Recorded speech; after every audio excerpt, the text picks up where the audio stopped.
welcome to another episode of What Are You Writing? What Are You Reading?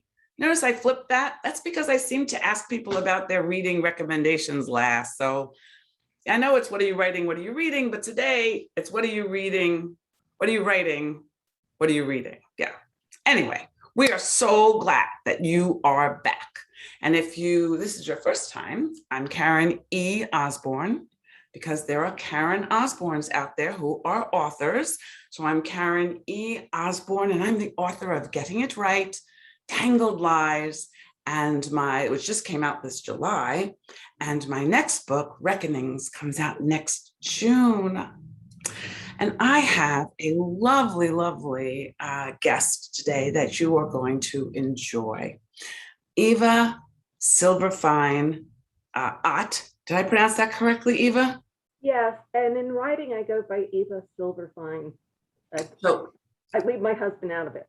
Well, there you go. So she is professionally known as Eva Silverfine, and she is an author of flash fiction. She's an author of nonfiction, and she has a wonderful new novel coming out in December. And I'll just read a little excerpt from one review so far, but you can see that this is going to be very well received. An introverted animal lover gets drawn into an anti-development fight in this literary novel, an absorbing, restorative tale of community and nature. Welcome, welcome, Eva. Thank you very much. I'm really happy to be here. And I feel I already know you from watching your video presentations. So I have that up on you. Cool. I'm so glad. I'm glad to hear that. And so let's start. I really was intrigued. I think it was on your Facebook page. And you said author and treehugger. And and I noticed that you put those two things together in your art. So could you just tell us a little bit about that? Sure. I think I put book lover, tree hugger because that was it. Yeah. Yes. I'll start with the tree hugger. So although I grew up in New York City, I developed a real connection with nature pretty young in my life. And I think a lot of that was I spent a lot of time at the Brooklyn Botanic Gardens, which at the time had a really great children's program. I had my own garden, I took classes, and also for 1 week in the summer, my family would go camping. So I had that connection. And eventually in college, my formal education, I pursued a degree called environmental conservation, and I had a BS in that. And a few years later, I went on to earn a master's in ecology, studied freshwater systems. So that's sort of the tree hugger part. I still read a lot of science because I copy edit a lot of science texts for academic and nonprofit presses. And I'm also on the board of a local conservation organization. And so I'm still the tree hugger. As to the book lover, well, like a lot of us authors, I've been a book lover for a long time. I've written in various forms, probably since childhood. I was a prolific letter writer, which is like an art that even from a young age. And I journaled from a young age, and eventually I started writing more, writing fiction, trying my hand at novels and short stories. Yeah. So tell me about you as a letter writer. So even as a kid, you were who were you writing to? Yes. Well, these two early starts to my writing are curious because they both happened, well, through Girl Scouts, actually. One was through a badge called Pen Pal, and I got a journal out of a Girl Scout holiday grab bag, and that started a lifetime of keeping a journal. But as a pen pal, my father belonged to an organization that had it listed in the back, do you want a pen pal column sort of thing? So I started writing from Brooklyn, New York, a girl in Texas who I'm still in touch with, very rarely, but still in touch with. but I wrote relatives. I wrote these pen pals I picked up, and eventually, because I ended up moving a lot through college, I wrote all the friends I had made in my previous locations. I wrote a lot of them. Wow, that is very cool. You know, the art of letter writing seems to be disappearing, if not disappeared. And Yeah. it's such a personal and wonderful way to communicate with people. It's just so nice when you get something in the mail and it's hand addressed, and you know, it's not a text message. So that's Yes. a really lovely thing. And when you were a kid, what kind of books did you read? You know, I really don't remember specific books except for one or two. Mm. I know at one point my mother bought a series of books for me. They would arrive like one a month, called The Happy Hollisters, which I think were alternative to Nancy Drew, maybe for a younger audience. And there were more family members in it. It wasn't just one person, it was the entire family. And I remember a book that, one book I read in particular, and I went back years later and looked it up, thanks to the internet, and saw that it had the same effect on a lot of kids. And that was sort of interesting. It was a book called Knee Deep in Thunder by Sheila Moon. And it was about a girl who shrinks down to the size of the insect world and has a whole adventure in that world. And I don't know what about it appealed to me, but I will say from a young age, I just loved being immersed in stories. And I just felt the worlds of those stories were very real to me. And I felt that I was almost having, and it may sound weird, but some sort of intimate communication with the author. I felt like we really were sharing this world. And I think that's really where my motivation to write comes from. I'm probably answering a bigger question than you asked. No, but that's wonderful. Two things that you said really struck me. So one is something that we have in common, and that is, as a little girl growing up in the Bronx, as opposed to growing up in Brooklyn, but my auntie had a garden. She lived upstairs and we lived downstairs in a two-family house. Yeah. And there was a little garden in the front. And I used to pretend I was a tiny little person in my auntie's garden. And, you know, it had rows, so it looked like it was a town to me. And I would make up stories about shrinking and living in this little town. But, and then also just the point that you made that, you know, just just escaping into story and actually feeling like you're part of the story. That's what as writers, that's what we want, isn't it? We want people to feel that way about our stories. Yeah, yes, definitely. And I could reply so many ways here. But just to take it one step further in terms of communication, and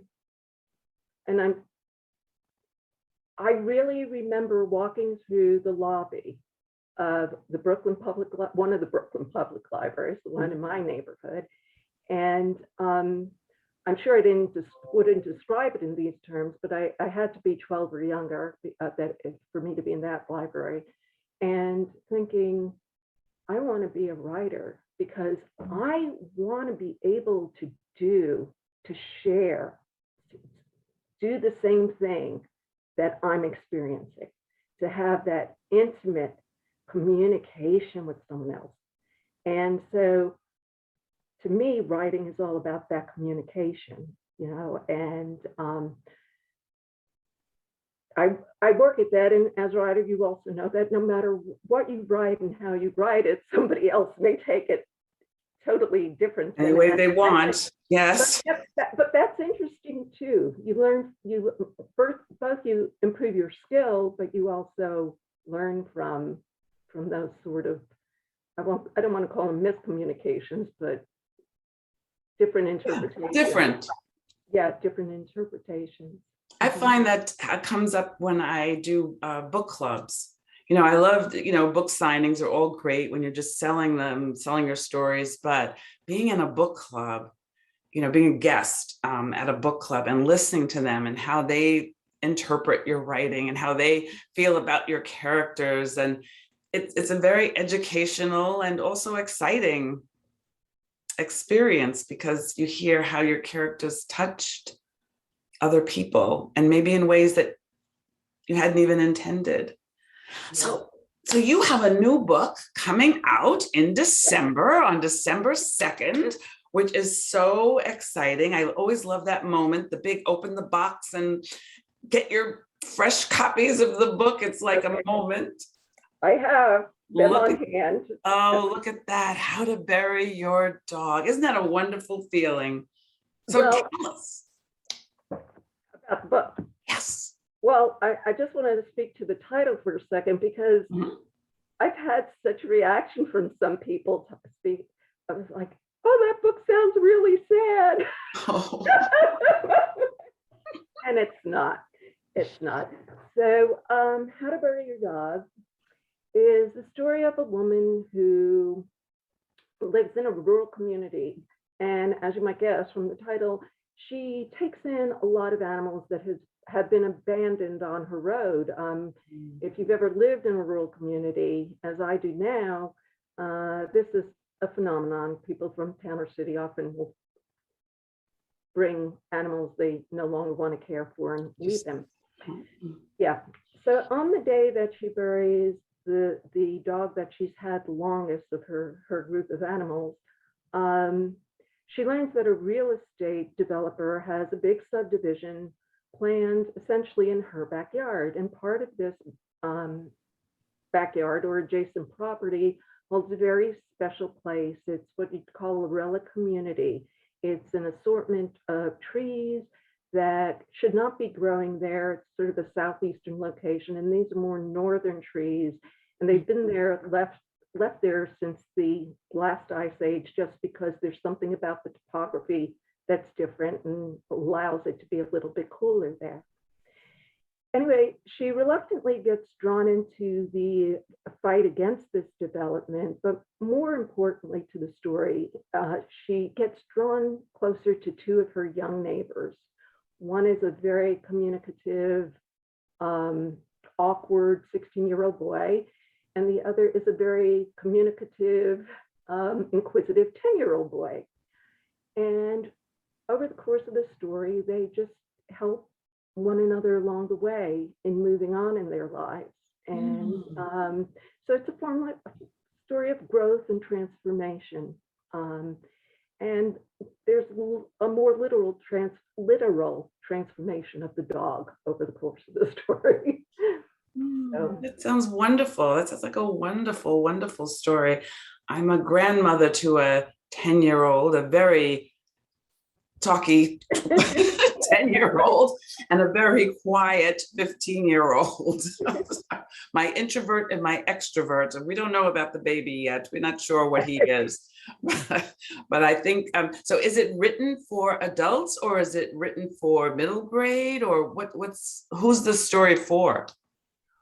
It's written for adults, but it's certainly approachable. There's nothing in it that would preclude a younger person reading it. They may not be as interested in reading about a woman who's sort of approaching middle age, but if they could enjoy it, I don't know. But I wrote it as an adult book. As an adult book, yeah. Okay. Well, I'm thinking I might share it with my 10-year-old, but we'll see. Yeah, 10-year-olds may be young for too young.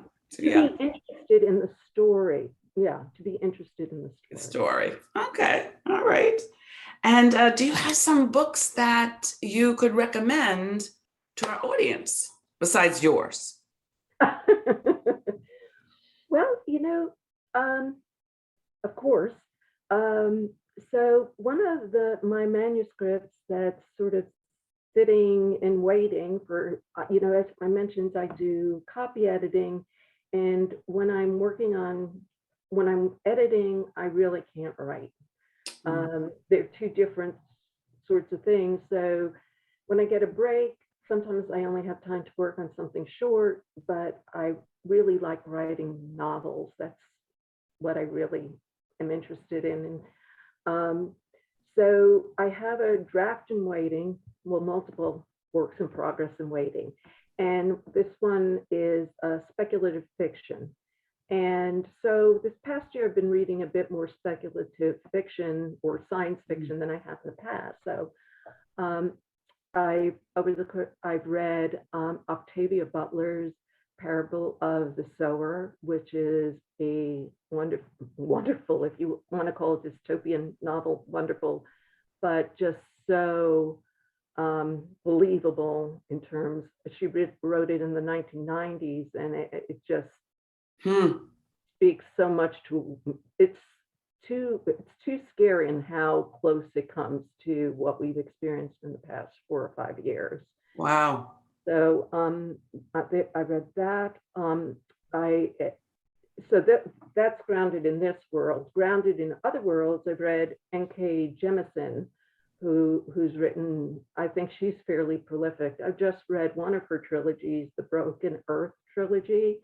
And that I particularly like the first book of that, the 5th season, and she's great at creating a world, a whole nother world. That's and also the way she introduces her protagonist is creative in the first book.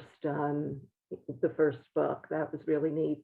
And most recently, along the same lines of speculative science, well, this one's more science fiction. Again, it's a different world. It is a book, I think it's her pseudonym is Arkady Martine. It's a book called A Memory Called Empire. And it has all, it's very action oriented, but what's so neat about it is her protagonist is an ambassador to this foreign culture, and she spent her life learning the language and the culture. But even when she arrives there, she struggles to understand communication because the language so reflects the culture and the history and all the innuendos. And so that it was very interesting that this sci-fi book with all this sort of